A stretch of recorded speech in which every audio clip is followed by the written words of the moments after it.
വാർത്തകൾ വിശദമായി. നീറ്റ് പരീക്ഷാ ചോദ്യപേപ്പർ ചോർച്ചയുമായി ബന്ധപ്പെട്ട വിവാദങ്ങൾക്കും ശക്തമായ പ്രക്ഷോഭങ്ങൾക്കുമൊടുവിൽ കേന്ദ്ര വിദ്യാഭ്യാസ മന്ത്രി ധർമ്മേന്ദ്ര പ്രധാൻ രാജിവെച്ചു.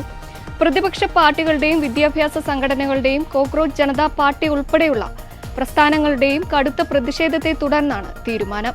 രാജിക്കാര്യം ധർമ്മേന്ദ്ര പ്രധാൻ തന്നെയാണ് സാമൂഹ്യ മാധ്യമങ്ങളിലൂടെ പരസ്യമാക്കിയത്. ധർമ്മേന്ദ്ര പ്രധാനെ രാജിവെപ്പിക്കാതെ മറ്റൊരു വകുപ്പിലേക്ക് മാറ്റാൻ കേന്ദ്ര സർക്കാർ അവസാന നിമിഷം വരെ ആലോചിച്ചിരുന്നുവെങ്കിലും രാജിയല്ലാതെ മറ്റു വഴികളിൽ ഒത്തുതീർപ്പില്ല എന്ന് സമരക്കാർ ഉറപ്പിച്ചു പറഞ്ഞതോടെയാണ് സർക്കാരിന് വഴങ്ങേണ്ടി വന്നത്. യുവ സുഹൃത്തുക്കളെ എന്ന് അഭിസംബോധന ചെയ്തുകൊണ്ടാണ് പ്രധാൻ രാജിപ്രഖ്യാപനം നടത്തിയത്.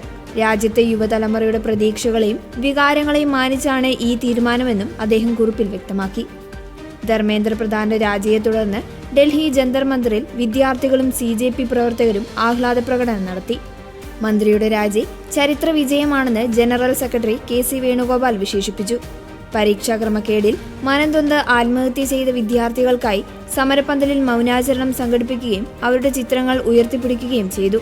നേരത്തെ ധർമ്മേന്ദ്ര പ്രധാനെ മറ്റൊരു വകുപ്പിലേക്ക് മാറ്റാനുള്ള നീക്കം അംഗീകരിക്കുന്നില്ലെങ്കിൽ അദ്ദേഹം രാജിവെക്കുക തന്നെ വേണമെന്നും ലോക്സഭാ പ്രതിപക്ഷ നേതാവ് രാഹുൽ ഗാന്ധി വാർത്താ സമ്മേളനത്തിൽ കർശനമായി ആവശ്യപ്പെട്ടിരുന്നു.